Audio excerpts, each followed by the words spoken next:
Hey folks, good morning. 8 a.m. on March 5th.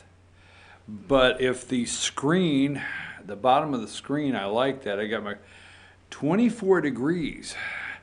You're really going to remind me of that, Josh? That it's 24 degrees in Ellijay, Georgia? 8:01 this morning, folks. I know, it's cold out there. We got to get through this week. Hopefully it warms up later in the week. It's cold up here in North Georgia. Let's tell folks how they can get in touch with the show. Right there on the bottom of the screen. That's our phone number, that's our email address, and all the ways to follow us on social media. Again, I'm your host, BKP. Now, I told you yesterday we would have 9 o'clock to 10 o'clock is going to be our Georgia State legislative discussion. The 2019 Georgia legislative session crossover day is Thursday. Now, what that means is the bills that the House of Representatives want to complete, where legislators have pre-filed or dropped bills here in the last week or two, the bills that they want to get closer to the governor's desk have to be done Thursday night by midnight and sent to the Senate, over to the Senate. Same goes for the Senate. All of the bills the senators in the state of Georgia have filed, and they want to hopefully get to the Governor Brian Kemp's desk. They have to get those done Thursday by midnight and get them over to the House of Representatives. It's called crossover day. After that, the Senate has to work on House bills, and the House has to work on Senate bills and try to come to a compromise. That's the end of the bill introducing process right there. Now the two chambers have to work on the bills they decided they wanted to move forward and hopefully get them to sine die. That's the last day of the session. So I told you today and tomorrow for crossover day, Thursday, we will be focusing. Sorry about that. Have my volume up here on the phone. Have to make sure that I turn that off. Apologize there. But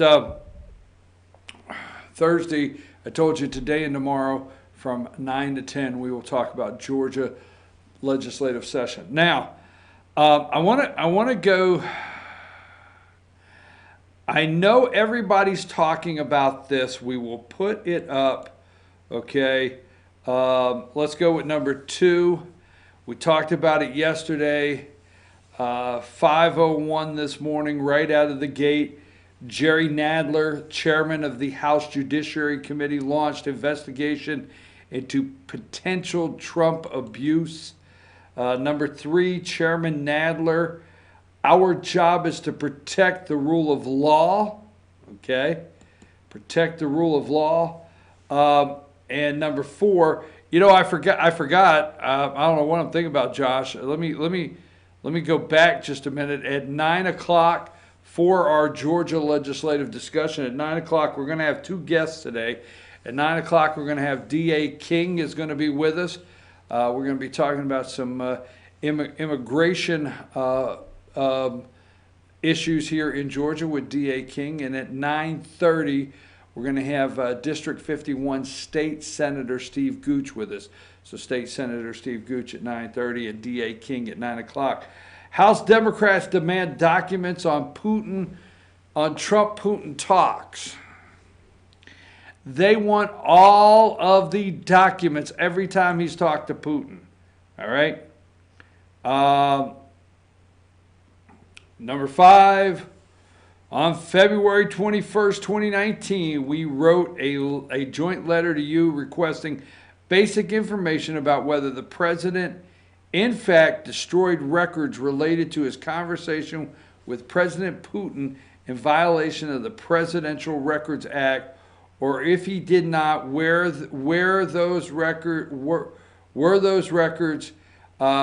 where those records are currently located, White House failed to provide any response to our inquiry. As a result, we are now expanding our investigation. All right, so we talked about yesterday, okay, and let me go here. Here's just a couple. Number 11, they're requesting information. Now they're going to follow up with the subpoenas. They're requesting information right now. House Judiciary Committee's document request. They're going with Don Jr., Eric Trump, Kushner, Weiselberg, I can't spell her name, Jeff Sessions, Steve Bannon, Sean Spicer, Reince Priebus, Hope Hicks, K.T. McFarland, Julian Assange, they want him, Don McGahn, Jerome Corsi, Michael Cohen, Jay Sekulow. That's just a couple. Now here are the committees and here's the organizations they're going after. Number 12, House Judiciary Committee's document request. The Trump Organization, Trump Foundation, Trump Campaign, the White House, the Inaugural Committee, and the Trump Transition Team.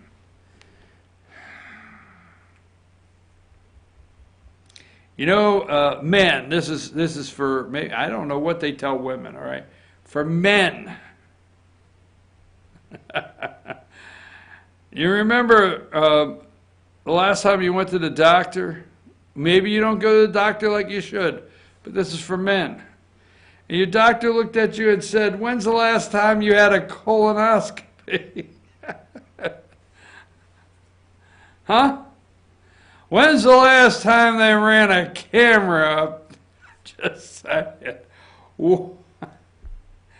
I'm telling you, and you watch a movie, let me get to this, I'm not going to go through all of them, but it's funny, you watch a movie, and a movie rolls the credits, right? You know how you watch it? This morning, and if you're just joining us for the first time, I study the media. That's the biggest thing I study, and I do keep up with Georgia legislation and local things in my neighborhood, but as far as nationally, well, I guess I keep up with stuff, but I study what the media does with it and where they're going. They roll the credits. Now look at this. The way I'm going to put this, CNN rolled all the names. So let's go to number 16. House Dems launch sweeping probe. Oh yeah, probe, Jack. They are using the word probe. Sweeping probe of Trump demanding documents from more than 80 Trump associates. You see, like right there, Corey Lewandowski, David Pecker, the owner of National Enquirer, Don McGahn, Department of Justice, Donald J. Trump Jr., Donald Trump Jr. Now go to number 17. They rolled it like they're rolling credits. They did. CNN put this up. It had them all rolling. MSNBC, CNN, they're enjoying this. They're doing their part. Remember? I told you yesterday when Jerry Nadler said, we have to persuade the American people, okay? That was code for the media. Yes, the media doing their job. Their job now, they've been given their marching orders. Nadler gave the marching orders. Several of them have. But Sunday, he set the tone and said, we have to persuade the American people. That was a direct order to the deep state media. Here you go, Alan Weiselberg, American Media Inc. And they're rolling it like credits. Number 18, Flynn Intel Group, George Nader, Hope Hicks, Jared Kushner, George Papadopoulos. Number 19,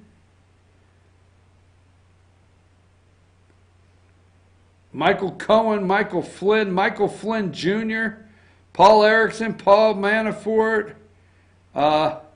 Number 20,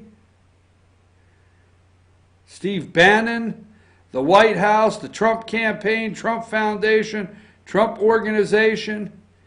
And number 21 is the end of the credits. When they're rolling the credits.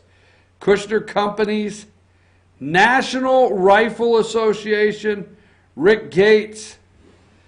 This is 81. Okay. 81. So number 23. CNN this morning. House Dems launch sweeping probe of president, demanding documents from more than 80 Trump associates. Number 24, Judiciary Committee may issue subpoenas and schedule hearings. Now, the first thing that happens, what happened yesterday? They sent the letters out. So you get the letter that we want these documents. These documents have already been out there. Here's the documents we want. We need you to provide these documents. You throw the letter in the trash. It gave you 10 days to respond or whatever, okay? You throw the letter in the trash. They're saying after that, they're going to follow up with subpoenas now saying you must provide the documents. So if you got one of these letters, one of these mass mailers from the Democrats saying we want the documents, you can ignore it today. You just, okay, I got things to do. And then they're going to push subpoenas. As you can see right here, battle for evidence may escalate. They're going to push subpoenas out to try to push you to bring the documents in. Hand over the documents. Then they're going to subpoena to testify. And you're going to go in and say, I plead the fifth. This is going to go on all through the campaign. All through the campaign on a daily basis. This is going to go on. It's not going to stop. Okay? Non-stop. So let me go over that. Let's go to number 35. Maxine saying, we've been sitting on go. 33. My bad. 33. Maxine Waters says, if you have been sitting out there on go, it's times. Okay? It's time. For the faint of heart who's been waiting for every T to be crossed and every I to be dotted, now is the time to demonstrate your patriotism. Support impeachment. A lot of P's there. Impeachment, patriotism. Maxine said, if you've been sitting on go, it's time, baby. It's time to ramp it up. We got to go the distance, Maxine said. All right, we got a couple stories I want to do this morning. And I'm going to go on a break just a little early so I can set up another story. Don't forget our 9 o'clock hour for Georgia. But I want you to go to 37. Okay? And this is the anti-Semitic Omar, is that her name? I'll figure it out. Ayan Omar or something, I forget. Representative, Dems, House Dems moved the vote condemning anti-Semitism amid outrage over Minnesota Rep. Ayan Omar knocking pro-Israel groups. Okay? I want you to always keep in mind every time you see this woman's head, this Muslim woman's head covered in Congress, there's an entire district in this country that thought she should be a representative. Or there was a majority of voters in a district in this country that thought that she should be in the House of Representatives. So yes, although it bothers me that that's where we've gotten to in this country, it also reminds me there's an entire district out there. Just saying. I'm your host, BKP. We're going to take a brief break because I want to come back and I want to talk about something because I know you folks know I'm pro-life, and I know the abortion, I'm going to say the abortion issue, just call it that, has really been on the front page for a lot of people in America, although MSNBC and ABC and CNN, they will not run it, but it is really something that is becoming a very, very big campaign issue for things that have taken place in New York and Virginia and what they want to do in Vermont. The national story that nobody is touching and nobody is running, I want to follow that up when we get back on abortion. Don't forget our 9 o'clock group, and yes, Republicans will say no in the Senate to President Donald Trump enacting an emergency, a national emergency for money for the border wall. What say you? I'm your host, BKP. Good morning from the office, North Georgia's only live online morning show. We'll be back right after these messages.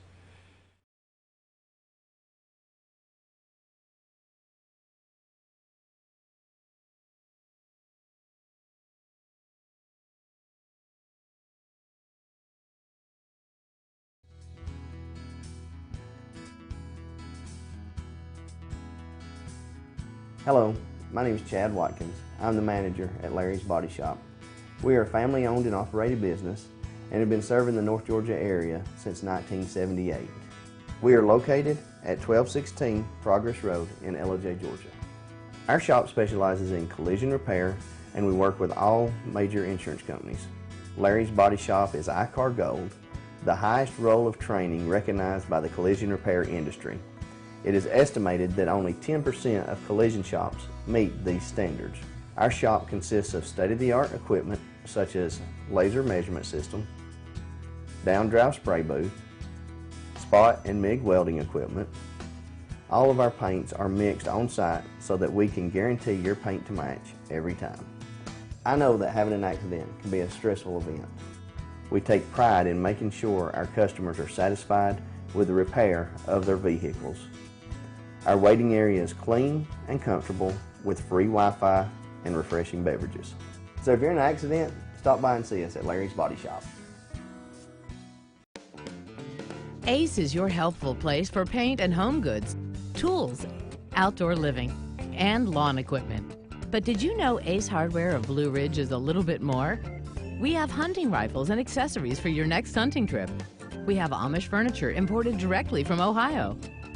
And we have Ace Custom Woodworks for all your custom wood project needs, from cabinets to artwork. Ace Hardware of Blue Ridge, we have your new house in stock. North Georgia Diamond is your source for diamonds. Come on in to view the area's largest selection of fine jewelry at North Georgia Diamond.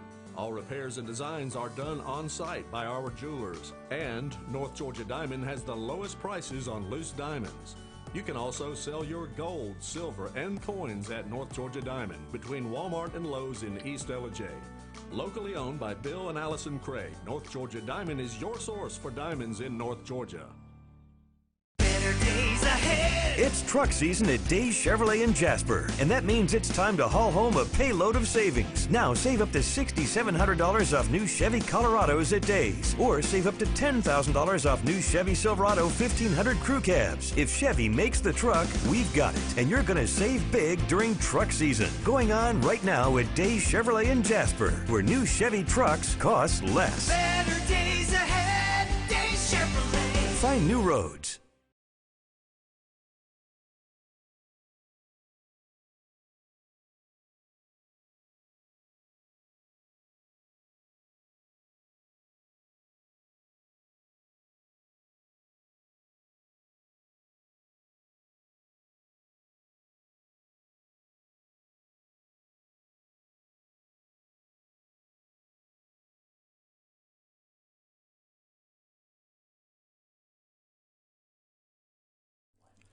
In 1981, Reed Nicholson began selling tires out of an old barn in Mineral Bluff. Little did he know that he had just laid the groundwork for the most trusted names in automotive services in the Blue Ridge area. In 1997, Nicholson Tire Center became what it is today, holding the same values of faith, family, and great customer service. 2 locations to serve you, and the Blue Ridge location is currently expanding to offer fast service and the largest U-Haul provider in Georgia. Nicholson Tire Center, Blue Ridge, and Mineral Bluff. Hi, I'm Ron Rhonda the Mattress Lady, and this is my husband Gary, owners of Mattress Overstocked in J next to Walmart. And we want to earn your business. From the time you walk in our door to the time we deliver your new mattress to your door, you will see the difference. Our selection and prices are the best in North Georgia, and customer service is our top priority. So y'all come on in and let us help you find the right mattress at the right price. That's Mattress Overstocked in J next to Walmart. Circuit World, with multiple locations to serve you in Murphy and Franklin, North Carolina, Blairsville, Blue Ridge, and J, Georgia. Locally owned and operated since 1985. Appliances, electronics, and furniture. Name brand products like LG, Samsung, Dell, Whirlpool, Ashley, Catnapper, and more. No credit check, only 10% down on furniture, and only $10 down on any new lease purchase. Mention FYN10 for your special deal today at Circuit World. Do you feel like healthcare has become too impersonal? 3 times an hour, I'll get you in, I'll get you out. At Lifetime Medical Center, you're more than a number. We get to know you, not just your medical issues. Dr. Alana Kent is board certified in family practice and offers same-day appointments. She and her staff treat conditions from minor to chronic issues. Lifetime Medical Center, convenient to Jasper and Blue Ridge. This may sting a little. Welcome to Mountain Valley Motors. Chrysler, Dodge, Jeep, Ram, and Fiat vehicles available, plus a wide selection of quality used vehicles. Located at 7535 Appalachian Highway in Blue Ridge, we treat the needs of each individual customer with paramount concern. We know that you have high expectations, and as a car dealer, we enjoy the challenge of meeting and exceeding those standards each and every time. Allow us to demonstrate our commitment to excellence. Our experienced sales staff is eager to share its knowledge and enthusiasm with you. We encourage you to browse our online inventory, schedule a test drive, and investigate financing options. Visit us online or call us at 706-516-1053.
Hey, we're back, folks. I'm your host, BKP. Good morning from the office, North Georgia's only live online morning show. Now, let me just say this, and I'm going to leave this alone.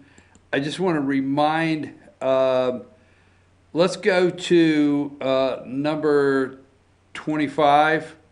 Oh, wait. Let me just tell you what's going on. I want to jump into this so fast because I got a lot going on. I've got a guest at 9 and 9:30.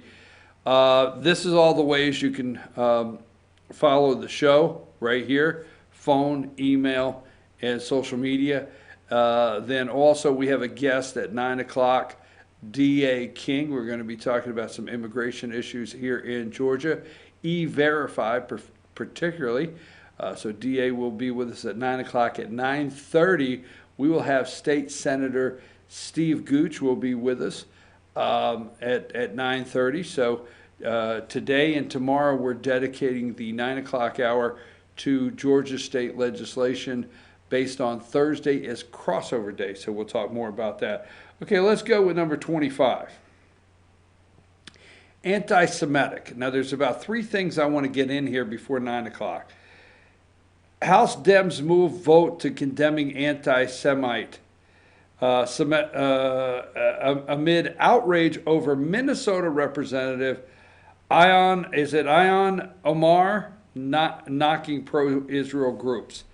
Now this is the second time, okay, not just that we are aware of. So 25, number 26, here she is, number 26, okay. And here's what I want to say. Leave her up there for just a minute.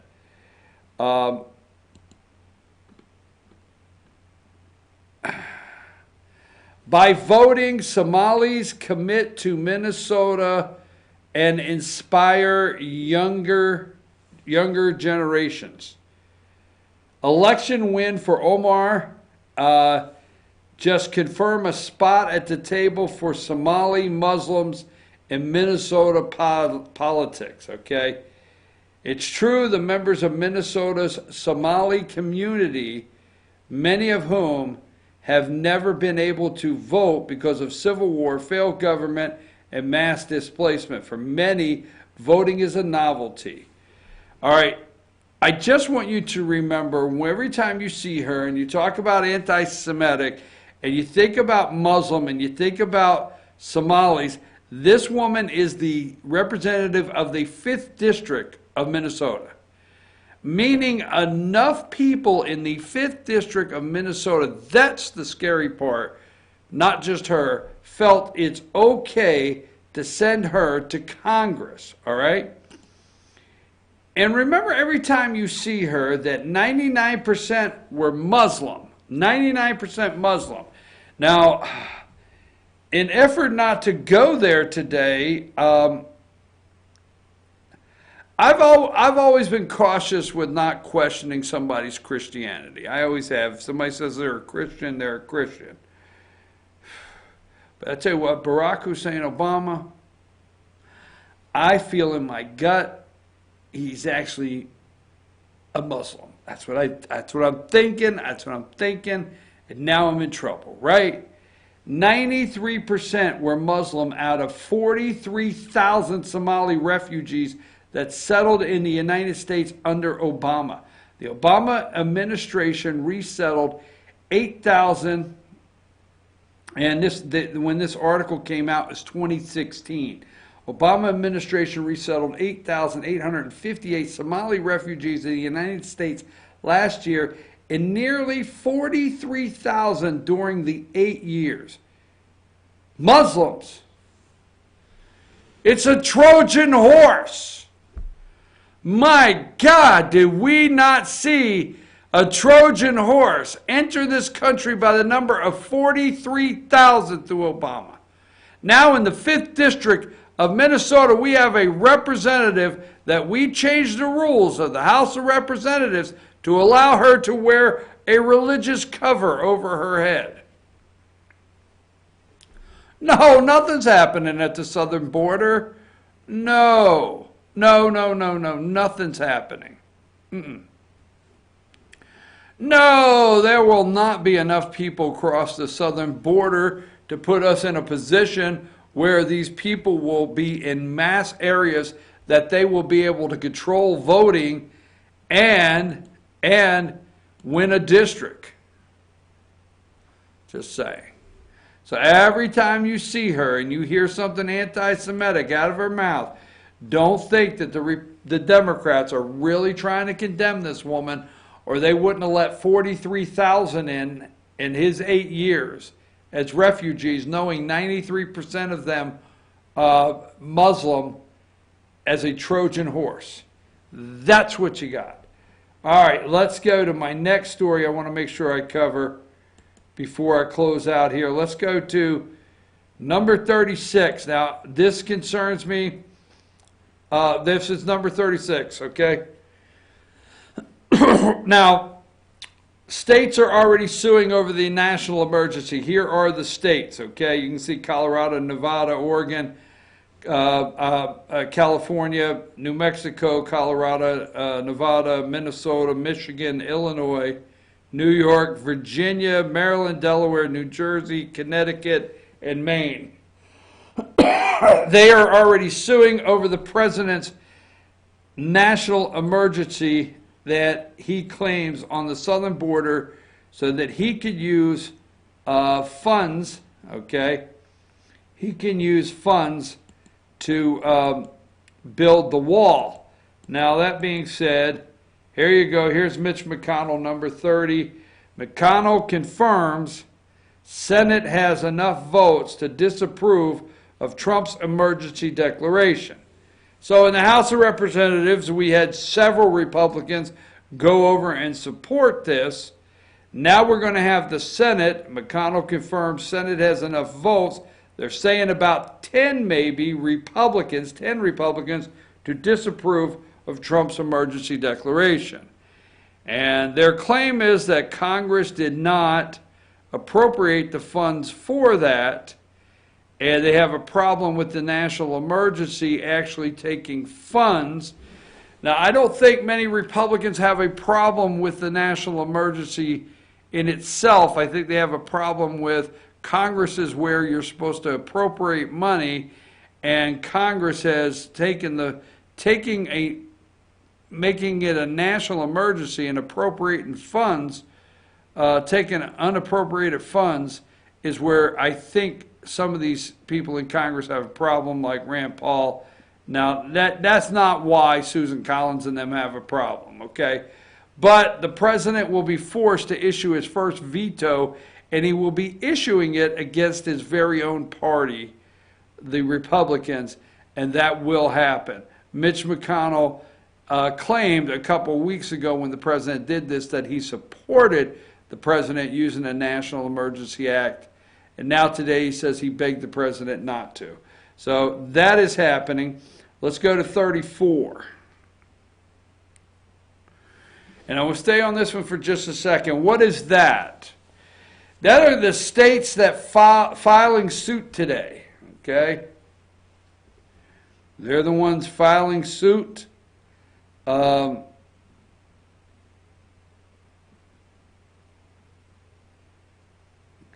In fact, they're the ones filing suit, and I don't see why California is not on there. All right? California should be on there. But anyhow, let me go to, let's go here because that's not, number 35. Oh, I think what I got here, yeah, number 35. Planned Parenthood. How come this is not getting talked about? 20 states to sue Trump administration over abortion rule today.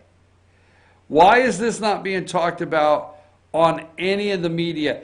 In fact, why is this not being talked about by the groups that want Planned Parenthood defunded? Why is this not really making headlines out there? Now, we know and I want to bring this story up for a reason, okay? I am in the camp that the whole time the Republicans, all right, the whole time the Republicans had control of the House and the Senate, talking about appropriations. And the reason I want to do this right behind the national emergency is because you have 10, okay? You may have up to 10 Republican senators, and you did have Republicans move over in the House to vote positive for to vote with Democrats to stop the president's national emergency on the southern border to take funds and build the wall.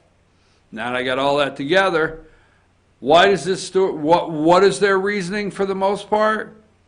Because Congress appropriates money.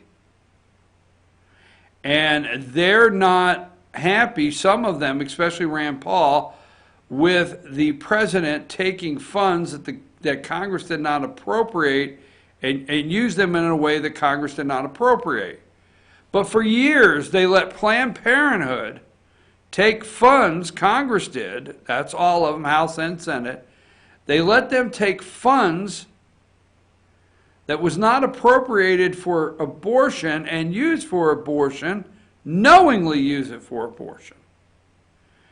And the president, and I'm going to say single-handedly, now he does have the support of several in Congress, all right, but the president is actually the one that's stripping Planned Parenthood of their abortion funds, and it's got them on edge. Now remember, what was the big win? I'm going to tell you, President Trump is the most pro-life president in my lifetime. What was the big win in California in the Supreme Court? What was the big win? The big win was if people came in, okay, if a lady came into a pro-life women's center, support center, the state of California was requiring, if you were faith-based women's health care center in California, the state of California was requiring that the faith-based center give the individual a list of places that they could go have an abortion. They had to give the other side that, hey, you know, an abortion's an option and here's all the places. And the faith-based women's health centers said, no, we're not going to do that. We're here to provide support, help for the women. If they get pregnant, we're here to help them all the way through the pregnancy. We're not going to provide them information on abortion. Went to the Supreme Court, right? Supreme Court said that faith-based women's health centers in California were not required to tell these ladies and give them information on abortion. They won. Now the opposite. And the president has done this and it's not getting any airplay. 22 states are suing to stop President Trump from defunding Planned Parenthood abortion business. Now, Planned Parenthood continues to come out and tell you what? That they are a women's health facilities. Why they do this screening and that screening, and abortion's a small part of what they do. All right? The problem is they want the money for those abortions, and those are lies. So President Trump's effort to defund the abortion giant Planned Parenthood is being challenged by 22 states. Now listen what it does. The first lawsuit by California, okay, obviously is coming in with 22. Let's see. Last week, the Trump administration finalized, okay? Last week, the Trump administration finalized the new Title X rule that requires health care entities to completely separate abortion from taxpayer-funded services. Planned Parenthood receives $60 million annually through the program. Already has said it will not comply. Entities, listen to this, entities have 120 days to financially separate their family planning and abortion operations. You only got 120 days to separate financially. And you have 1 year to physically separate their family planning and abortion operations. Okay? What will happen, all right, here's the states that are suing. The states that are suing besides California, Colorado, Connecticut, Delaware, Washington, D.C., Hawaii, Illinois, Maryland, Massachusetts, Michigan, Minnesota, Nevada, New Jersey, New Mexico, New York, North Carolina, Pennsylvania, Rhode Island, Vermont, Virginia, and Wisconsin. All right. Now, they're no longer, remember, it is Planned Parenthood that is choosing not to comply with the rule, making abortion its core mission, rather than real health care. All right? The abortion chain could continue to receive Title X funds. Now, they're going to continue to receive the Title X funds, but Planned Parenthood made it clear they will not comply because abortion is their backbone of their business, whether they lie or not. Meanwhile, community health centers vastly outnumber Planned Parenthood and provide far more comprehensive medical services to low-income and minority women across the country. They still have access to the funds that low-income individuals will have the options for medical needs. Nothing changes, no matter what the lie is, for low-income medical needs. These centers are out there. There's a lot more of these centers than just Planned Parenthood, and they will receive the funding. Now remember, okay, in 1991, the Supreme Court upheld a rule, a similar rule for President Ronald Reagan, Russ versus Sullivan. Don't forget, this was already done once, okay? Now, for those of you, you need to look further into this, because for those of you that have yelled, much like myself, because our Congress did not act, hey, defund Planned Parenthood, defund abortion. Remember the Hyde Rule. Your tax money cannot go to fund abortion. Abortion may be legal. Planned Parenthood lies and uses that funding. So what this says is you can't have a women's health center under the same roof as an abortion clinic. So separate it out. We're not telling you can't have your abortion clinic, but separate it out, separate it financially, because we're only giving money to Planned Parenthood and other low-income, all right, Title X, low-income women's health centers that are truly, that's what they are, because that's what the money is allocated for, appropriations in Congress, not abortions. So you got to separate it out. So remember, in 1991, and the United States Supreme Court upheld the rule, Ronald Reagan administration, Russ versus Sullivan. However, because of lengthy legal challenges, the rule never went into effect.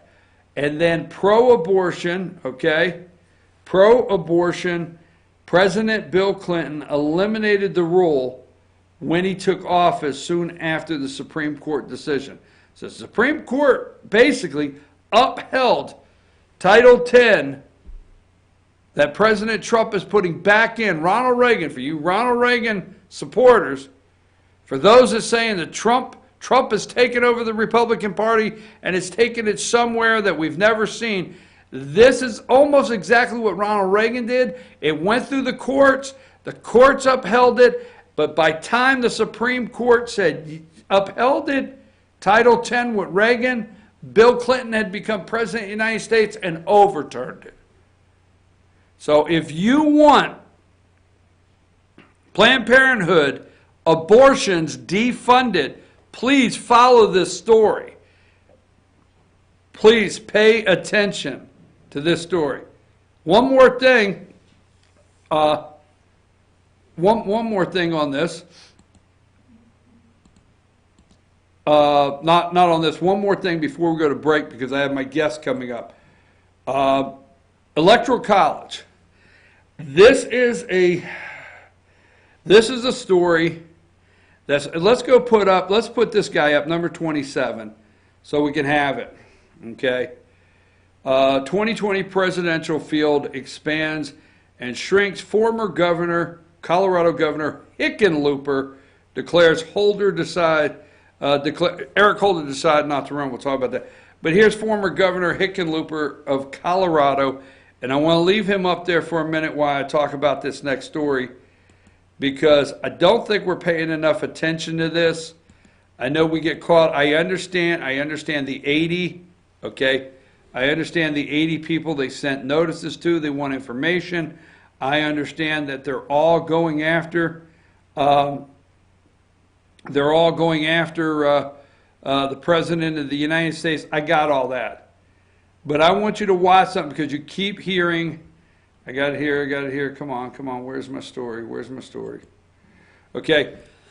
All right, this came out March 3rd. I read this story when it was a bill in Colorado State Legislature. I read this story probably almost a month ago, okay? I was looking at this because all the discussion on getting rid of the Electoral College, pay attention please, all the discussion getting rid of the Electoral College and going with the popular vote, all right?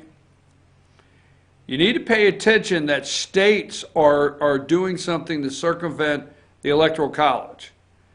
And you need to be very concerned with this story. Blue states band together looking to bypass Electoral College.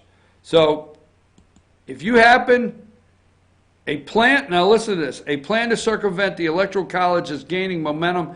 This is a story on the Hill 2 days ago from the Hill. I read about this somewhere out in Colorado about a month ago when it was actually a piece of legislation. A plan to circumvent the Electoral College is gaining momentum among blue states after Democrats suffered two crushing defeats in presidential elections over the past 2 decades. The plan has been given the new impetus after Colorado Governor Jarrett Polis, I guess, said this week that he will sign the bill to have his state become the 12th state, there's 12 now, along with the District of Columbia, to join the National Popular Vote Interstate Compact. The states making up the compact, which already include New York, Illinois, all of New England states with the exception of New Hampshire, would commit to, now listen to this close, would commit to awarding their electoral votes to whomever wins the popular vote nationally, regardless of the results of the Electoral College. So far, these states with Colorado add up to 181 electoral votes, needing 270 to be president. 181. So, what this means, if Trump would have won, and you got to pay attention to this, very close. And you can't say, well, these states are gone. They're gone. They'll never be red again. You just can't go and say that. And you got to look at Colorado with the latest legislative piece of legislation that the governor's getting ready to sign. There's something about this wrong. One person, one vote, right? I know the argument on why, I know exactly the argument on why they want to go popular vote.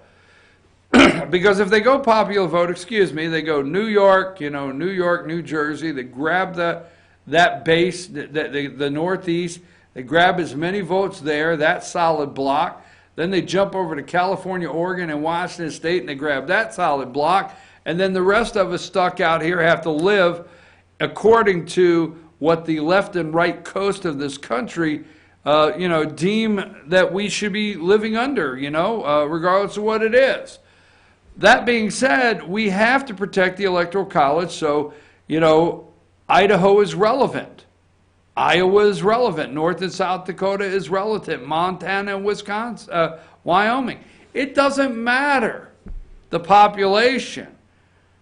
Our republic was put together to make sure every single state we accept, they applied for statehood. We took them in whenever it was, whatever date. You look at your state, outside the original 13 colonies, you look at your state and see what day you were accepted into the Union. When you got accepted into the Union, we did not know what your growth plan was, what population would be. What we did do is make sure every single state had equal power within the republic. No state could overpower another state within the republic. And my God, why don't we understand that? So if you're a voter in Colorado and Trump, and you go to the polls and you pull the lever for President Donald J. Trump, and you actually pull the lever enough to where Donald J. Trump wins the state of Colorado, I'm serious, pay attention. He wins the state of Colorado, and it has, 18 electoral votes or whatever they got out there in Colorado, 11. If Hillary Clinton wins the popular vote, those delegates go to the winner of the popular vote, discarding your vote totally. This needs to be paid attention to, how they're going around the electoral college layout to circumvent the whole thing with popular vote. So now what you're saying is, hey, you know what? What's the big deal? These states are gone. What about in 2020 if more states get Democrat control? What if? What if more states get some Democrat control and they decide they want to go with popular vote and they put the bill before the governor?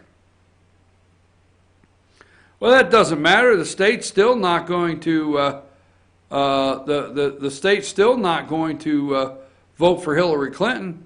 Well, she's not running. No, it don't matter how red your state votes for your president.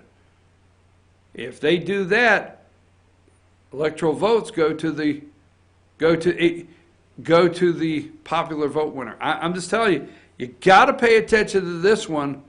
Probably you got to pay attention to all these very close. I know what I'm pushing this morning. I apologize for coming across that way, but I'm very concerned on the popular vote push in these states, because in 2020, if more states become blue in their state, look at Virginia up here, all right? In the list, okay, New England, New Hampshire, New York, New Hampshire's not in it, Illinois, New England, there's 12.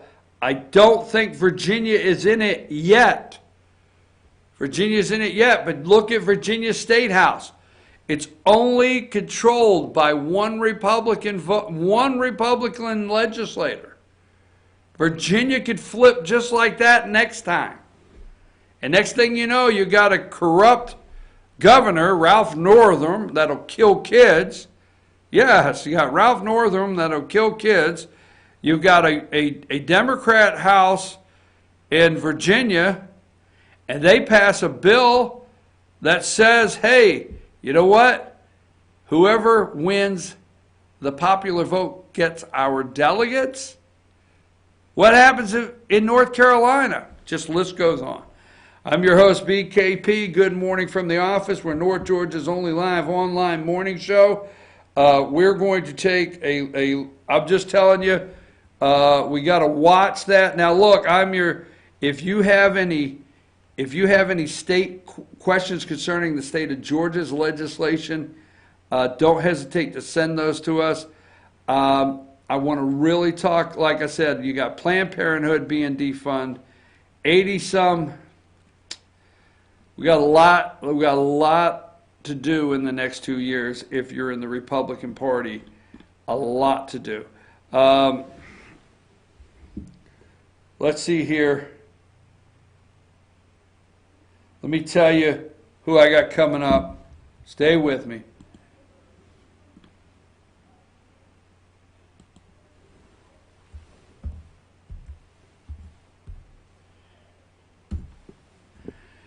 All right, we've got at 9 o'clock, we've got D.A. King coming up with us, okay? He is a nationally known nationally known on immigration, and he's going to talk about some things under the Gold Dome concerning immigration. And then at 9:30, we're going to have State Senator Steve Gooch. I'm going to take a brief break. We're going to come back at 9 o'clock, and D.A. King's going to be with us. I'm your host, BKP. Take us a break.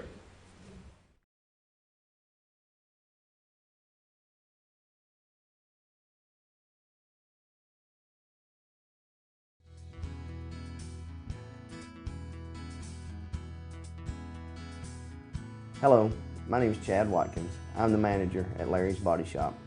We are a family-owned and operated business and have been serving the North Georgia area since 1978.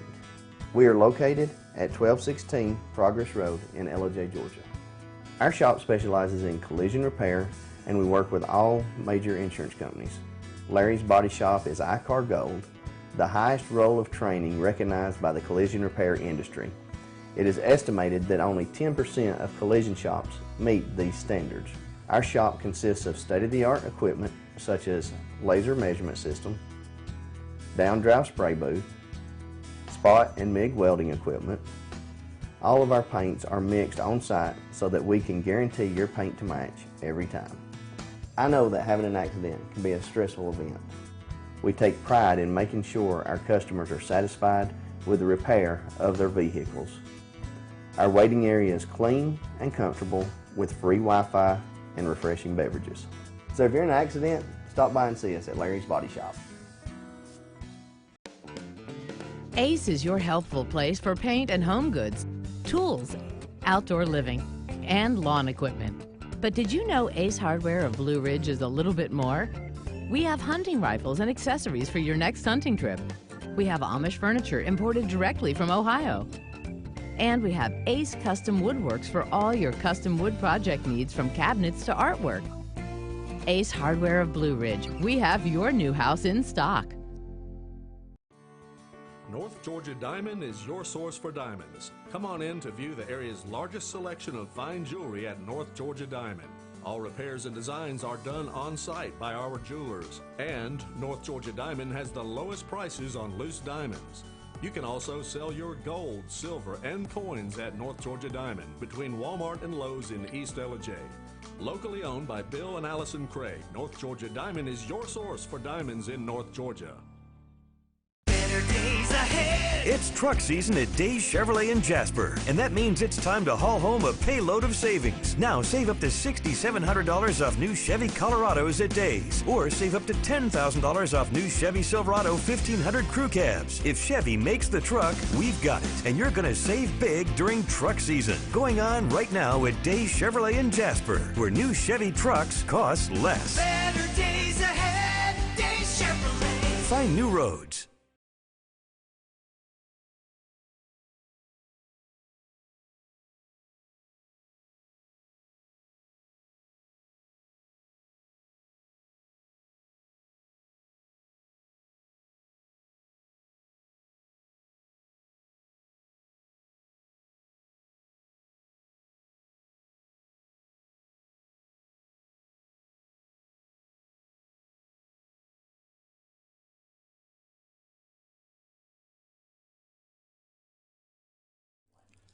In 1981, Reed Nicholson began selling tires out of an old barn in Mineral Bluff. Little did he know that he had just laid the groundwork for the most trusted names in automotive services in the Blue Ridge area. In 1997, Nicholson Tire Center became what it is today, holding the same values of faith, family, and great customer service. 2 locations to serve you, and the Blue Ridge location is currently expanding to offer fast service and the largest U-Haul provider in Georgia. Nicholson Tire Center, Blue Ridge, and Mineral Bluff. Hi, I'm Rhonda the Mattress Lady, and this is my husband Gary, owners of Mattress Overstocked in LJ next to Walmart. And we want to earn your business. From the time you walk in our door to the time we deliver your new mattress to your door, you will see the difference. Our selection and prices are the best in North Georgia, and customer service is our top priority. So y'all come on in and let us help you find the right mattress at the right price. That's Mattress Overstocked in LJ next to Walmart. Circuit World, with multiple locations to serve you in Murphy and Franklin, North Carolina, Blairsville, Blue Ridge, and LJ, Georgia. Locally owned and operated since 1985. Appliances, electronics, and furniture. Name brand products like LG, Samsung, Dell, Whirlpool, Ashley, Catnapper, and more. No credit check, only 10% down on furniture, and only $10 down on any new lease purchase. Mention FYN10 for your special deal today at Circuit World. Do you feel like healthcare has become too impersonal? 8 times an hour, I'll get you in, I'll get you out. At Lifetime Medical Center, you're more than a number. We get to know you, not just your medical issues. Dr. Alana Kent is board certified in family practice and offers same-day appointments. She and her staff treat conditions from minor to chronic issues. Lifetime Medical Center, convenient to Jasper and Blue Ridge. This may sting a little. Welcome to Mountain Valley Motors. Chrysler, Dodge, Jeep, Ram, and Fiat vehicles available, plus a wide selection of quality used vehicles. Located at 7535 Appalachian Highway in Blue Ridge, we treat the needs of each individual customer with paramount concern. We know that you have high expectations, and as a car dealer, we enjoy the challenge of meeting and exceeding those standards each and every time. Allow us to demonstrate our commitment to excellence. Our experienced sales staff is eager to share its knowledge and enthusiasm with you. We encourage you to browse our online inventory, schedule a test drive, and investigate financing options. Visit us online or call us at 706-516-1053.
All right, folks, we're back. I'm your host, BKP. Good morning from the office. And let me tell you what we're doing here at our 9 o'clock hour. I told you yesterday that today and tomorrow we're dedicating the 9 o'clock hour to the 2019 Georgia legislative session.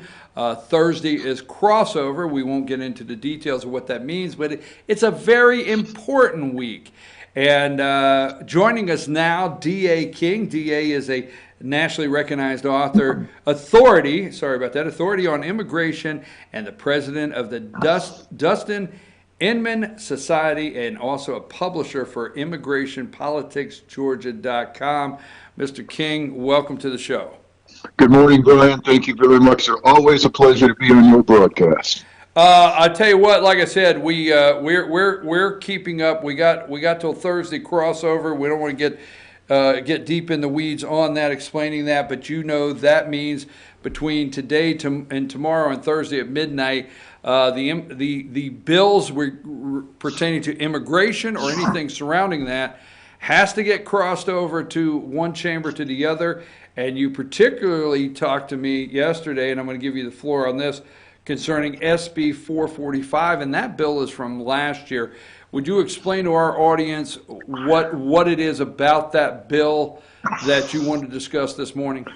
I will, Brian, and I appreciate the opportunity. First, I have to go a little bit out of the way. I want people who are listening and watching to understand that, excuse me, the Washington Post has a headline today that explains that the border rush on our southern border from Central America will likely reach 100,000 individuals this month. So if it's not an emergency, I don't want to see what is an emergency. Regarding crossover day and this year and last year, I'm glad to have the opportunity to try and explain something that we describe as being in the weeds, because it's extremely complicated. But the simple version is that in 2006, the Georgia legislature passed a very worldwide covered immigration bill, partially regulating whether or not state contractors, state employees, state departments and cities and counties would have to require their contractors to use the federal E-Verify system. Our goal was to be sure that none of the official employers were hiring contractors who were hiring black market labor, and the E-Verify system cuts down on that. So we put this law into place, and I say we because I worked with Senator Chip Rogers on this bill for 6 months, and it went into law, and it said that contractors must present to a potential public employer, like the city of LJ or the city of Marietta or the county of Cobb or the Georgia Department of Transportation, before they can get the work, that they have to promise on an affidavit that they are using the E-Verify system. Well, what we found is that the contractors were putting their bids into these departments and bidding low because they knew they could use black market labor, illegal alien labor, and they would get approval for that bid, and then they would go get the E-Verify system. Having already lined up their illegal labor, they now have E-Verify, which only goes forward. When you hire somebody after you use E-Verify, you can't go back and use E-Verify on employees that you hired before you started using it. So we realized what was going on. In 2009, there was another law passed saying that the potential contractors, before their bid could be considered by any department or official employer, that these potential contractors would have to submit proof that they were, or a promise that they were using this E-Verify system before their bid could be considered. So it's two entirely different things, and I understand that this is dry and confusing. So probably the only people who want to pay attention and listen to this are the folks that don't want their taxpayer dollars going to pay illegal alien labor on public jobs. So right now we're in a position where most departments in the state, including cities, counties, and state departments, cannot even consider a bid from any contractor until that contractor presents a sworn affidavit under penalty of false swearing, which is a felony in this state, that yes, we're using E-Verify, we're going to require all of our employees, newly hired employees, to be verified by the federal government as eligible to work. That is all of the departments except the Georgia Department of Transportation. The Georgia Department of Transportation has an entirely different system because of a law that was passed last year in a Senate Bill 445 that was sponsored by State Senator Steve Gooch of Dahlonega and a long line of senior Senate leadership. The law that was passed in Senate Bill 445 says that you no longer, as a contractor, have to submit your proof of E-Verify before your bid is considered, but only before the contract is awarded, which is two completely different things. So I have sent you some audio from the hearing last year in which Senator Gooch presented his bill. And in this bill, it's Section 3 that does what I'm trying to talk about, and maybe Senator Gooch from last year can explain it a little more clearly, but I hope we get an opportunity to hear that. Josh, let's run that. DA did send us a clip that he wanted to run. Let's go ahead and run that clip, and then we'll come back to you, Mr. King. You good with that, Josh? Section 3, lines 54 and 55 makes clear that the deadline for a bidder to supply their signed notarized E-Verify affidavit is prior to contract award as opposed to the bid submission. This has caused a problem with some of the contractors that submitted their E-Verify affidavits, but they didn't reach to the department either by mail or by other means of delivery in time for the bid deadlines, and therefore they were disqualified from bidding on the work. Now it simply requires them to submit those E-Verifies prior to the contracts being awarded. Section 4 was... Okay, explain to us, DA, what that clip is about with State Senator Steve Gooch and what we just listened to there. Okay, I didn't know it was playing. Forgive me, I couldn't hear it on my end. But what that was, what was the Senate Transportation Committee last February, I believe, in which Senate Bill 445 was presented, sponsored by Senator Gooch, in which Steve Gooch, the senator, explains what Section 3 does. And he simply is explaining to the room and the committee everything that I just tried to explain. I hope I did as good a job as making it clear as Senator Gooch did. But essentially, the Georgia Department of Transportation asked Senator Gooch and the co-sponsors and the state Senate to change the law, to make a carve-out so that the Georgia Department of Transportation does not have to require their contractors to submit this E-Verify affidavit before their bid is considered, but only before they are awarded the contract. So it creates the same exact loophole that was in place in 2006 that was changed in 2009. So I've always gotten along very, very well with Senator Gooch, and quite frankly, I like him. He's very friendly. But Steve Gooch, on this particular topic, last year when I found out about this, last May, I called Senator Gooch and explained to him what was up, and he was profuse in his apology that it wasn't on purpose, it wasn't intentional, DA, it wasn't intentional. I said, okay, fine. Let's make sure that we undo this damage, because right now GDOT has a different system which can be abused than the rest of the departments, and let's make sure we undo this next year, okay? Okay. And I also spoke to State Senator Mike Dugan, who is now the Senate Majority Leader. And all this is important stuff, folks. So I was told by both of those senators that this would be changed this year.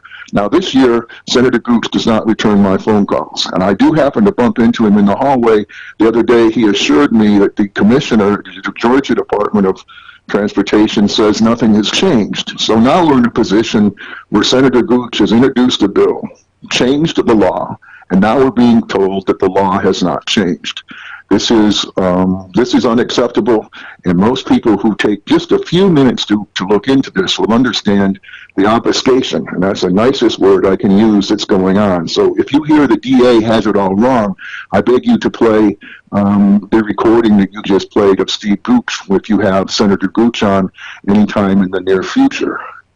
Well, let me ask you this, and let me get this correct for. Sometimes I think if I can understand it, I know the viewers can, because I'm not that sharp. So let me see if I got this. So in my past life, I did a lot of contracting. And when you put out a bid for something, a major section of road or whatever it may be, you have the general contractor that gets awarded the bid, and then he or she uses a number of subcontractors for different things. It's understandable. But as a subcontractor that I used to bid to these companies, they would send me a bid package, and I would know all the details in the big package that I had to provide if I wanted to be considered for the sub on that project in the area of work I performed. So what you're saying is when these bids go out, and the major companies, and I won't mention some of the big companies that do DOT projects, when they sub it out and they put it out for their subs that needs to be part of their contractor package to send back, is that we don't even accept your contractor package or your subcontract package to vote to, because what they do is they take all those bids, they mirror them together, and then the big contractor puts the bid in with the state. So what you're saying is you want to make sure that big contractor puts the bid in the state, guarantees everybody they're subbing to has met that requirement of E-Verify as part of their subcontractor package. Am I anywhere close? Yes, sir, and you're very close. That is part of the law. But the law has been changed now, so that the law originally said, again, and I'm going to repeat this because I know it's hard to grasp. Originally, the law said that a contractor had to swear to use of E-Verify before the contract was awarded. Now it says, or what it says for most departments, is that the bid may not be considered until the E-Verify affidavit is included. So you can't even consider a contract until the contractor says, I'm using E-Verify.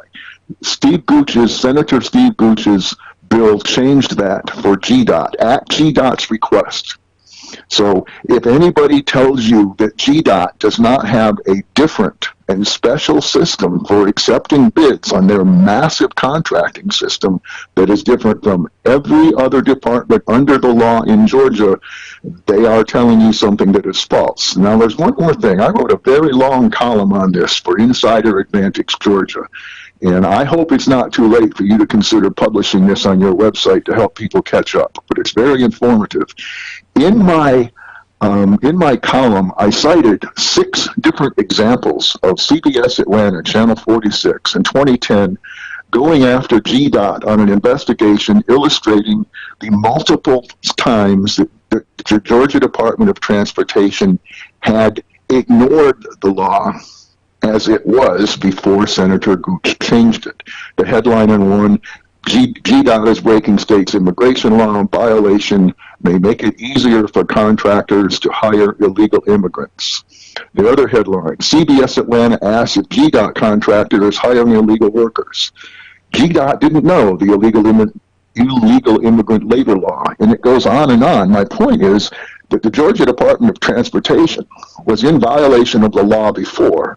Now they have found legislators who would change the law so that they now don't have to be in compliance with the law as it was. And one more time, the Georgia Department of Transportation is the only department, unless they passed a law I don't know about, that has this special requirement, or the special allowance. They do not anymore have the requirement to accept, to require a E-Verify promise before a contractor's bid is considered. Now, the Georgia Department of Transportation is telling the legislators, who know very little about this, by the way, it's telling the legislators that don't worry, we changed the law, but nothing has changed in our bidding system. Now, if that were true, why in the world would they change the law? We changed the law so you can drive 100 miles an hour on the expressway, but, you know, we're only driving 50 still. So it's a situation that requires, and I think is warranted, some further investigation. And as hard as it is for the normal Joe to understand it, I think my column makes it fairly easy. And I want everybody to know before I stop talking. Senator Gooch is told me he knows it's wrong, and he told me with DA it was not intentional. So he has recognized to me in private, when I can find him, that this is a mistake. Senator Dugan has told me that he would get legislation together to correct, his word, the mistake. That has not happened. So what's not going to happen at crossover day is we're not going to see a bill come out of the Senate to correct this mistake from Senate Bill 445 last year from State Senator Steve Gooch. Let me ask you a question. Why would you think, and I mean, I know this question has maybe some speculation to it. Why would you think that? Why would you think that the Department of Transportation be the only ones in this situation? Why would you think that it's carved out for the Department of Transportation, the workaround in this law that seems obvious to you and I? But why do you think that, DA? Okay. Having been in the Capitol as literal furniture and worked in the back rooms that were formerly smoke-filled, I can tell you exactly, because they can. The Georgia Department of Transportation, like all official departments down there, it has a lot of weight. They can get legislation passed. So if you have a Senate Transportation Committee with senior legislators sponsoring the bill who are members of the Transportation Committee, and the GDOT lobbyist comes to you and says, we want to change this law, it's making it difficult, unpleasant, whatever reason for us to take our bids, we want this law changed, put this section in your bill and run it through. So that's exactly what happened. The danger here, folks, is that this is only the beginning of the deconstruction of the laws that we worked very, very hard to put in place to protect tax dollars from black market labor. GDOT will not be the last department to do this. If there's not already legislation pending that I don't know about, there will be legislation to do this for another department or maybe change the law altogether. Right now, the original law is still in place. It's just that GDOT got a special workaround from that law. And their reasoning is the law that we did in 2009 clearly says that all documents pertaining to the bid process may be sent electronically. All documents may be sent electronically. Well, the Georgia Department of Transportation, without telling anybody, they simply said, well, no, we want this affidavit that has to come in. We want that to come in a hard copy. So you can send us your bid via email, but you're going to have to snail mail or hand deliver a hard copy of this notarized affidavit. Well, that's not what the law requires. That's what GDOT decided they would require. So from their own special interpretation of the law, their own individual requirement in their department, because they won't accept a hard copy of the affidavit when the bid is emailed, they're saying that their own special carve-out delays the system, so let's change the law to match our special system because we were ignoring the first law. It's convoluted, I know. So I'm going to say it again. The only people who are probably going to care about following this or asking Senator Gooch about this are the people who care whether or not their taxpayer dollars can or will go to pay black market labor on Georgia Department of Transportation projects. And I assure you, if you read my column, you will see 5 or 6 examples of this already happening where GDOT has ignored the law before they changed it and found contractors hiring black market labor on multiple projects on our road system. DA, before we close, I want to close, but I want to give you another minute here. Is there any other immigration policy, law, or things of concern that you'd like to share with our audience? Anytime I get you on here, I like to, get our audience as much information as possible. And I know this is exactly what you do on a daily basis. So anything else you want to share with the audience before we go? There is, yes, sir. And thank you, Brian. Right now in the Georgia House is House Bill 202. And it's a one-page, very simple to explain bill that simply says that the Georgia Department of Corrections, our prison system, would be required to publish a public quarterly report about the number of non-citizens in our prison system, along with their immigration status, their home countries, the crimes that they have been convicted of, and what percentage of the total prison population is represented by non-citizens and thereby illegal aliens included in that group. Now, that bill should have been an automatic. It should have been policy to begin with. But the requirement that the public be allowed to know every 3 months how many non-citizens are on our prison system and how many of those people are illegal aliens is being fought tooth and nail under the Gold Dome. It is now stuck in the House Rules Committee because the chairman, a man named Jay Powell from Big Ag, South Georgia, has refused to let this bill go to the House floor for a vote. If it goes to the House floor, it will pass. And if it goes to the House floor and passes, it will pass the Senate and become law. Right now, House Bill 202 is being held prisoner in the House Rules Committee headed by Chairman Jay Powell. If anybody wants to call down to the Capitol to Representative Jay Powell's office, I will come wash their car. I sometimes I get confused. I guess sometimes things are too simple for me. I live a simple life, and I think it's our right to know, and I think it's public information. And I think if we want to know, we have the right to know, and I think they should publish that every 90 days to let us know our tax dollars are being spent to house illegals and which ones and what they're in there for. So, hey, on face value, I got to tell you, I support that. And it's just, to me, I don't know, our taxpayer money supporting these illegals now. I am out of time, so I don't want to get started. I appreciate it, Brian. It's always a pleasure. The last thing that legislators and the people who run Georgia want citizens to know is any part of the cost of illegal immigration. I look forward to hearing what Senator Gooch has to say, and I hope that you'll play his own recording for him if you ever have him on his show. And I'm grateful for your time. Thank you, sir.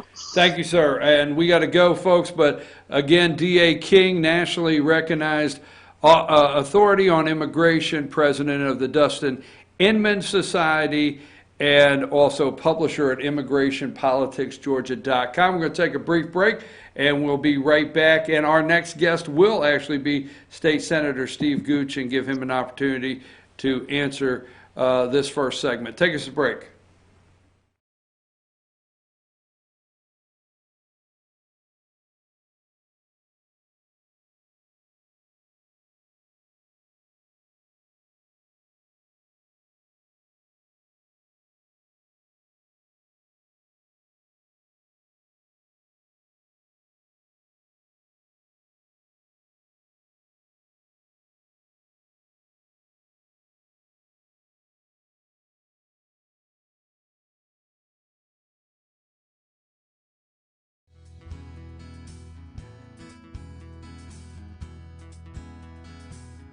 Hello, my name is Chad Watkins. I'm the manager at Larry's Body Shop.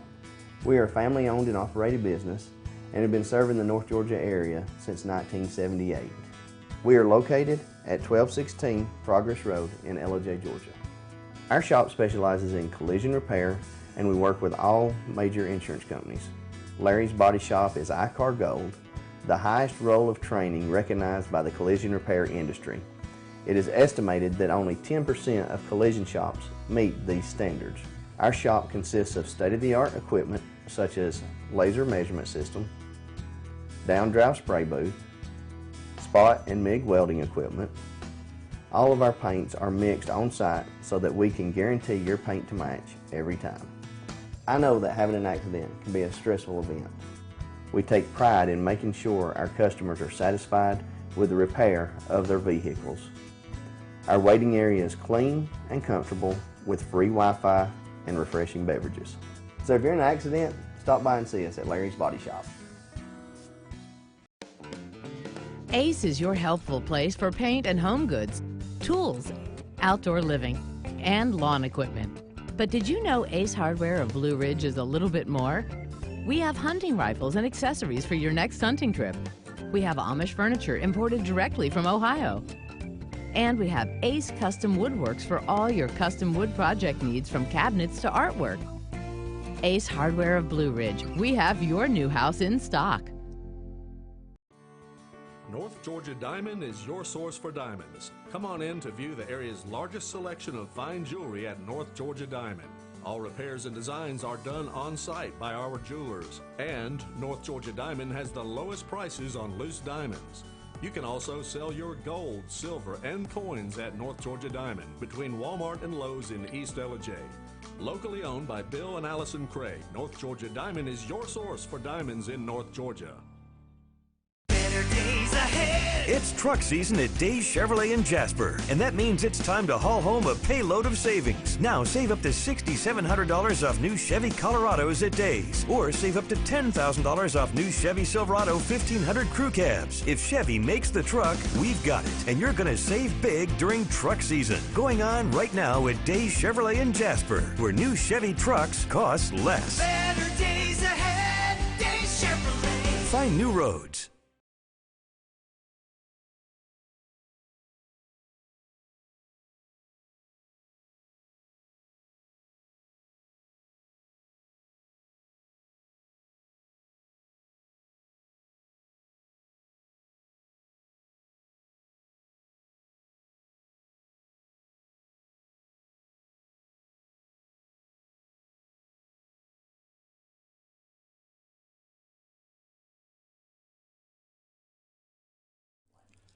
In 1981, Reed Nicholson began selling tires out of an old barn in Mineral Bluff. Little did he know that he had just laid the groundwork for the most trusted names in automotive services in the Blue Ridge area. In 1997, Nicholson Tire Center became what it is today, holding the same values of faith, family, and great customer service. 2 locations to serve you, and the Blue Ridge location is currently expanding to offer fast service and the largest U-Haul provider in Georgia. Nicholson Tire Center, Blue Ridge, and Mineral Bluff. Hi, I'm Rhonda the Mattress Lady, and this is my husband Gary, owners of Mattress Overstocked in LJ next to Walmart. And we want to earn your business. From the time you walk in our door to the time we deliver your new mattress to your door, you will see the difference. Our selection and prices are the best in North Georgia, and customer service is our top priority. So y'all come on in and let us help you find the right mattress at the right price. That's Mattress Overstocked in LJ next to Walmart. Circuit World, with multiple locations to serve you in Murphy and Franklin, North Carolina, Blairsville, Blue Ridge, and Ellijay, Georgia. Locally owned and operated since 1985. Appliances, electronics, and furniture. Name brand products like LG, Samsung, Dell, Whirlpool, Ashley, Catnapper, and more. No credit check, only 10% down on furniture, and only $10 down on any new lease purchase. Mention FYN10 for your special deal today at Circuit World. Do you feel like healthcare has become too impersonal? 3 times an hour, I'll get you in, I'll get you out. At Lifetime Medical Center, you're more than a number. We get to know you, not just your medical issues. Dr. Alana Kent is board certified in family practice and offers same-day appointments. She and her staff treat conditions from minor to chronic issues. Lifetime Medical Center, convenient to Jasper and Blue Ridge. This may sting a little.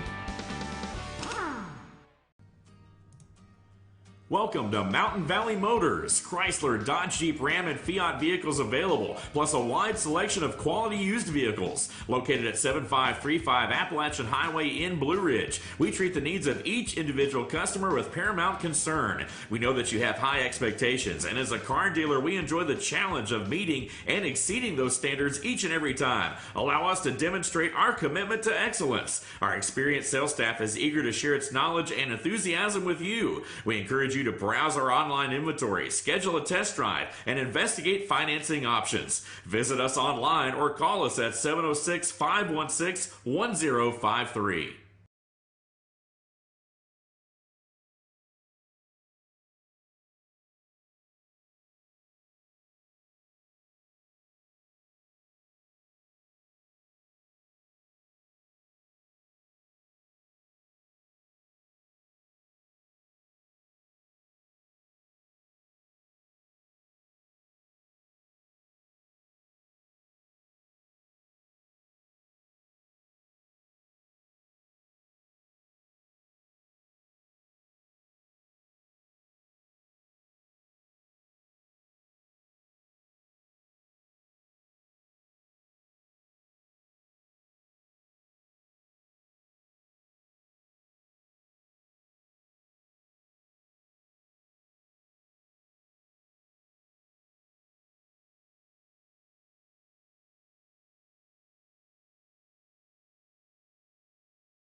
Okay, folks, we're back. I'm your host, BKP. Good morning from the office. And like I told you yesterday, today and tomorrow, we will dedicate 1 hour, the 9 o'clock hour, to Georgia 2019 Georgia legislative session. Now joining us, District 51 State Senator Steve Gooch. Senator Gooch, glad to have you on the show. Good morning. How are you doing? Explain to our viewers, before we get started and some other things, explain to our viewers, what crossover day is, because they'll hear crossover day. What exactly, Thursday night at midnight, what is crossover day in the legislative session?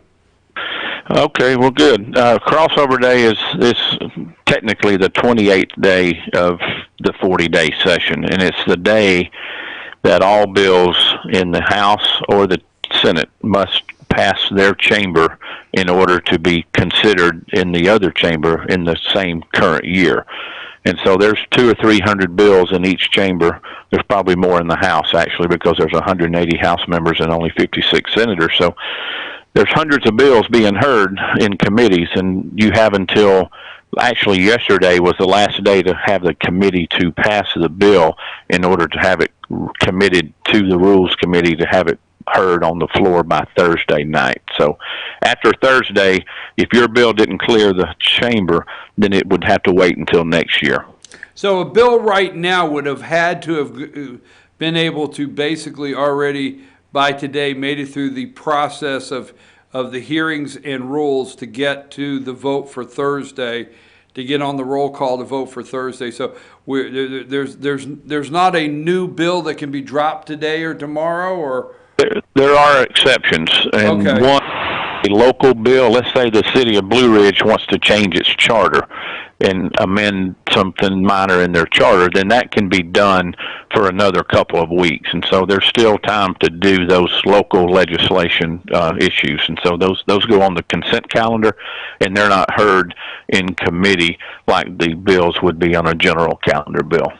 So something that's on consent, where the bills you have now are what's called the general calendar, that have to run through Yes. committees and committee hearings and go over hurdles. But if something happens that is, those hurdles are not required, they could move forward in your district.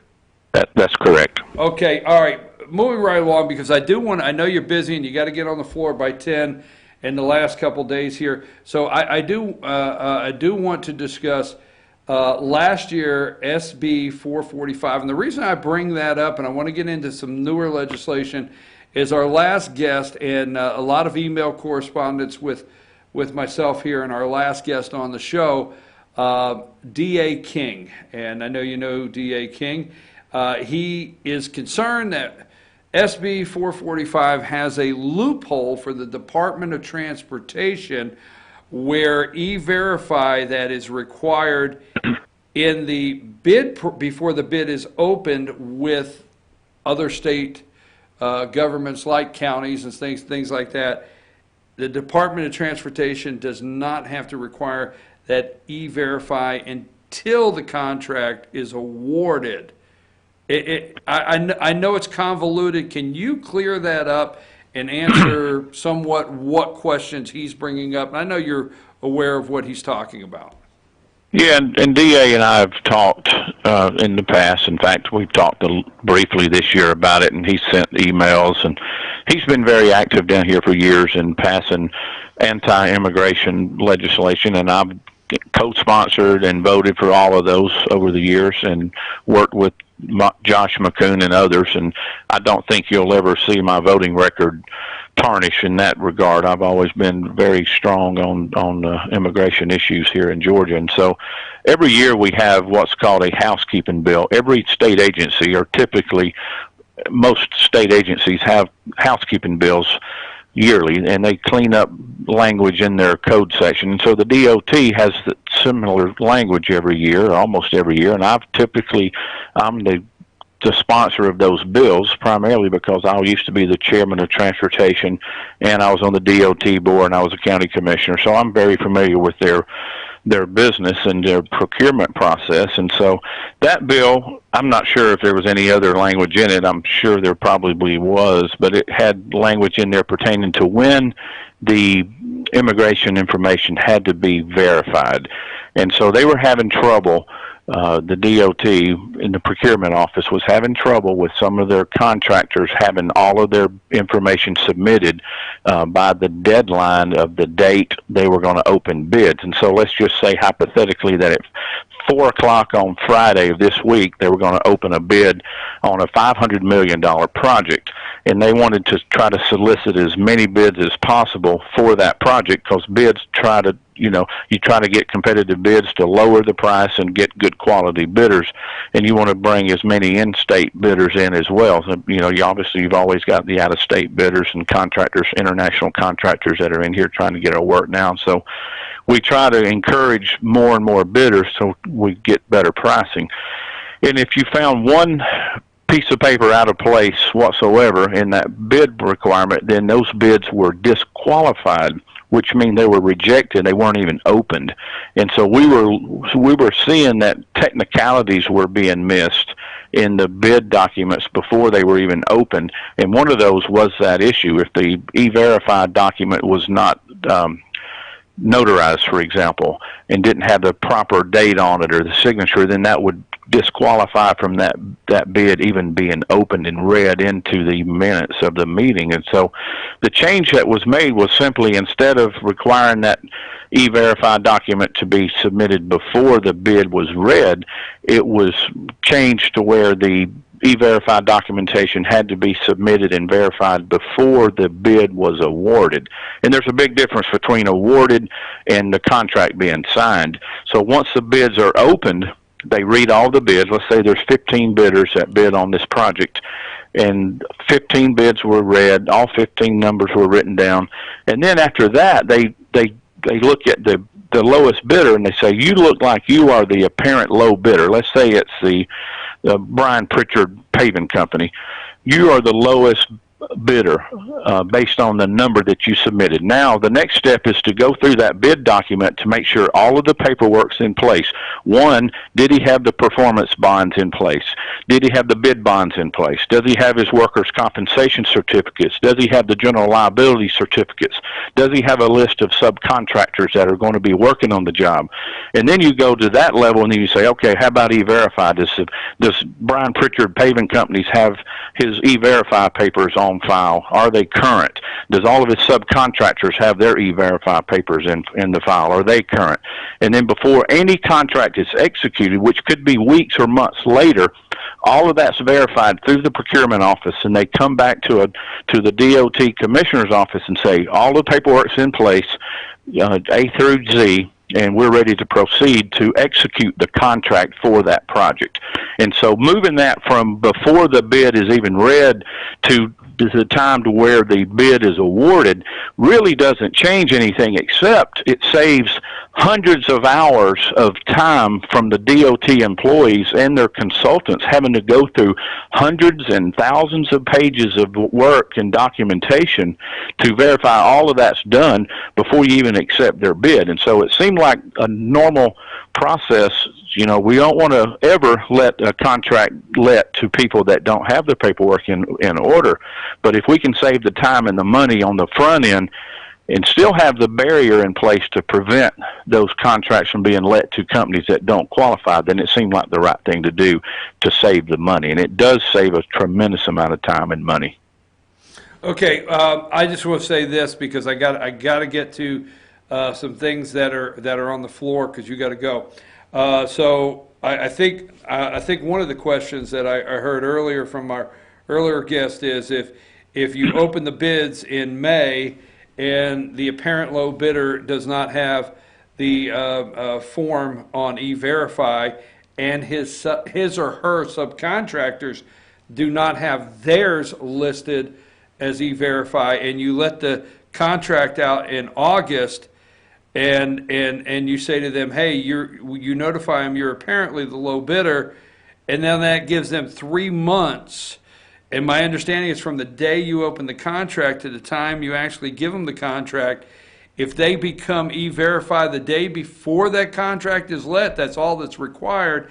And there's 90 days to where anybody that was hired by that company in 90 days cannot go back and E-Verify. And I think that is one of the questions that came in the discussion with our earlier guest. Yeah, I have no idea about the 90-day stuff. I can tell you this. No, I'm not saying Brian, 90 days. I'm just saying you said it could be weeks or months before the contract is let. Correct. And that's all I'm saying is one. Well, and here's another point too that we didn't even bring up. At the time the bids are turned in, the contractors don't even know who their subs are a lot of times. So a big project like a $1 billion project down here on 400 and 285, they have no idea when they submit their bids exactly who those subcontractors are going to be.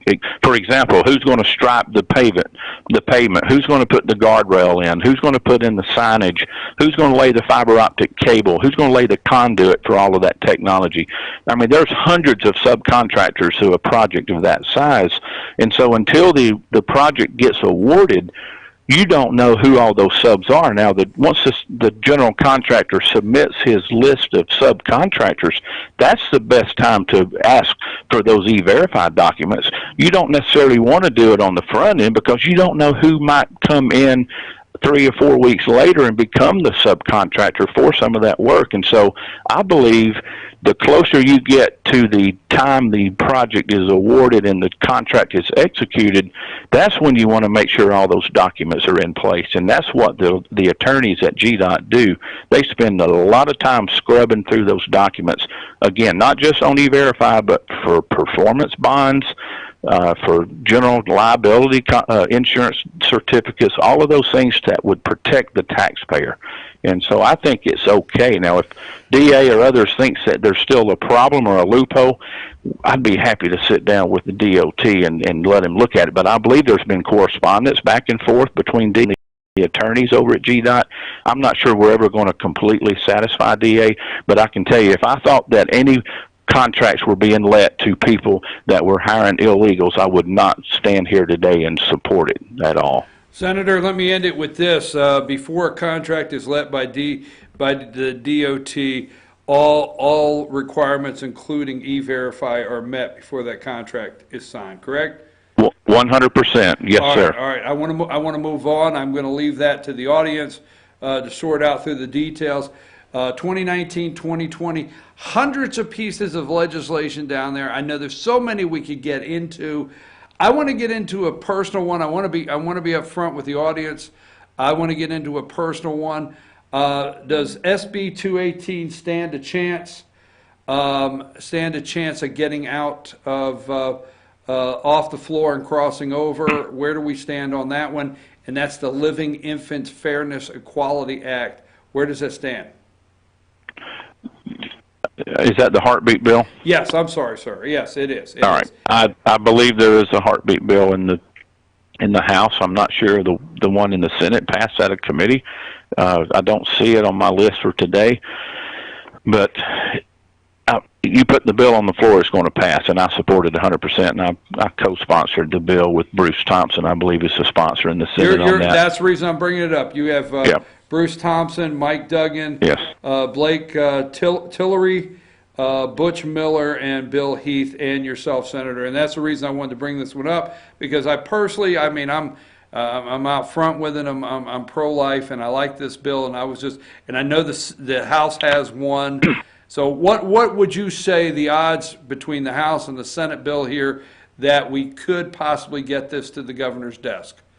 I think it's a very good possibility. I'm looking on the computer as we speak, and I don't see that the bill has left the committee. It was first read on February 28th, which was just a week or so ago, so it was kind of late coming in. Right. But I do believe the House has a bill that's moving faster than this one has, but I can assure you I would do everything in my power to get it to the floor for a vote, and I believe it would pass down a party line vote. So it would be 35 Republicans obviously voting for it, and the Dems would vote against it at this point. I don't know of any support that the Dems have offered for that bill. So there is some possibility that the House or Senate bill or whatever merges together gets to the governor's desk. That is still out there possible. Yes, sir, absolutely. All right, what bills pertaining to North Georgia? Let me give you a minute here. You are the senator in North Georgia, especially our district. What bills are important on the Senate side that you're trying to work through, finalize to get to the governor's desk that benefit or support North Georgia in any way? Well, there's hundreds of bills down here. You could talk about just about any topic, whether it's transportation or health care or what have you. The CON bill has been very controversial and highly fought certificate of need by both sides. That's right. That's right. CON. We use abbreviations a lot down here, but the certificate of need discussion has been very lively. They have been fought in the committees since probably the second week of session, and I believe before the session's over there will be some CON reform, and that would open up these smaller hospitals to get expansion capabilities quicker. There's been a permitting requirement down here for years and for decades that has taken forever for a hospital to get permission to expand if they want to build a bigger ER or add more rooms to their hospitals. It's been complicated. The bureaucracy has stood in the way. A lot of barriers have been put in place over the years, and I think some of those barriers are going to be torn down and make it more efficient for these hospitals to be able to do that. At the same time, you want to protect your rural hospitals. As you know, LJ, the hospital there closed down 2 years ago, and now you've got the ER open back up with limited bed space. we want to try to protect our small rural hospitals because that's where you have to go in the case of an emergency. Some of the surgical centers that are trying to be put into areas like around Atlanta and other metropolitan areas could threaten some of those smaller hospitals if they were able to put imaging centers or surgical centers next door to a small rural hospital in a small community. So you got to be careful how you allow that to happen as well. It's not necessarily a pure capitalist market when you're dealing with an ER versus a private for-profit surgical center. And so that's been a very delicate discussion, and I think the House bill is the only one that's still alive. The Senate could not come to an agreement in committee on that, and so now it's up to the House to try to pass something, and we'll see what they send to us after Thursday. Okay, I was down last week. Give us a little bit of brief insight. The Senate passed what the governor was requesting, Medicaid waivers. What is Medicaid waivers? We hear tell us the difference in expansion and the waivers, and what you guys passed that's over in the House now, and what we may be seeing here in Georgia. The bill that the Senate passed, Brian, would basically authorize the governor to apply for a waiver to the federal government on Medicaid, and there's two waivers, and it's similar to what Vice President Pence did in Indiana. It's a very conservative approach. It doesn't expand Medicaid like the more liberal states have done, to where it allows everybody under the sun just to apply for Medicaid regardless of whether they work or not. And so the details of that application have not been worked out. In fact, the bill simply gives the authority to our governor, Kemp, and it has a time trigger on it that he has to do it quickly. And so over the next 18 months, he will apply for this waiver to the federal government under the Trump administration, and then he would come back and take that information and try to get that waiver approved to where we could offer other options for working class people to get private insurance on the private market and lower health care costs for all of Georgians. And that's the intent. It is a very conservative approach. It's similar to the models that you've heard of in other conservative states, but the one you hear the most about is Vice President Pence when he was the governor of Indiana. Okay, two quick things, and I promise, between the Senate and the House, will we see something go to the governor's desk that allows, is it EMCs, to get into the internet business? Will we see that? I believe you will. That's a bill that I've worked on for 2 years now.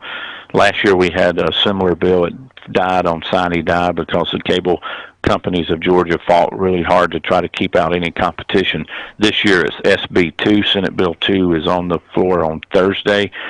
We have to pick it on the rules calendar later today, but I anticipate having that on the floor sometime Thursday afternoon, and that would authorize the 41 EMCs who represent 4 million rural Georgians to be able to deploy broadband if they choose to. It's not a mandate. It doesn't require the EMCs to do it. That's correct. And so right now, statutory law does not allow it, but there are some federal funds that Secretary Perdue has been put in charge of through the rural Georgia, or the rural farm subsidies that the U.S. Congress has appropriated some monies for. There's $600 million sitting there that would help some of these rural areas be able to bring down some federal monies to help deploy broadband out in rural Georgia. I can tell you $600 million for 50 states is not a whole lot of money. This issue is going to take years to resolve. It's not going to be fixed overnight, but I think allowing the EMCs that statutory authority will be a good first start. Senator, I appreciate you, and I know you're going to say, why am I asking you this question with all the House members and Senate members down there? Why do you get this one? But $27 billion budget. Will both bodies down there in one day, sooner or later, not see a dollar of revenue they don't need to spend? I'm sorry, sir. That's the only way I can go with. Will the taxpayers of Georgia ever send a dollar down there that they don't see they need to spend in increasing the budget? Well, that's a trick question, isn't it, Brian? No, it is. I know. I said I'm in trouble. You're going to say, well, you couldn't ask this person that. I'm not saying that as a joke, but you know me well enough in the conversation. Let me answer it. Let me answer it like this. Georgia is one of the fastest growing states in the nation. We're the number one state in the country to do business. We're for 6 years in a row. I believe our budget is growing faster than it should. I think we should continue to roll back the income tax like we did last year. That's scheduled to roll back again, but we're beginning to see a drop in revenues. For the last 2 months, the revenues have actually decreased in Georgia, and so that causes some concern for us. At the same time, Governor Kemp has made a commitment to give school teachers a raise, which is going to cost $200 to $300 million this year. You also have K through 12 growth and enrollment for your school systems. You have to put monies in the budget for that. And then just the organic growth of all the other departments. And so we're trying to keep down new employees. We don't like to hire more employees in the departments, but every year they keep asking for more, and we continue to say no. There are a few exceptions to that rule, but we're going to have to continue to look at the budget closer and closer. I personally believe we need to spend more time scrubbing the budget request over the summer. Once we're out of session, I think the Appropriations Committee should come back to Atlanta and start looking and do a deep dive into some of these budgets, and especially in the departments that are growing over and over again year after year. There are some areas of the state budget that continue to grow faster than others, and I think we need to do a very close analysis of where that money is being spent, look at how we can outsource some of this work, how we can save tax dollars money and try to squeeze that nickel.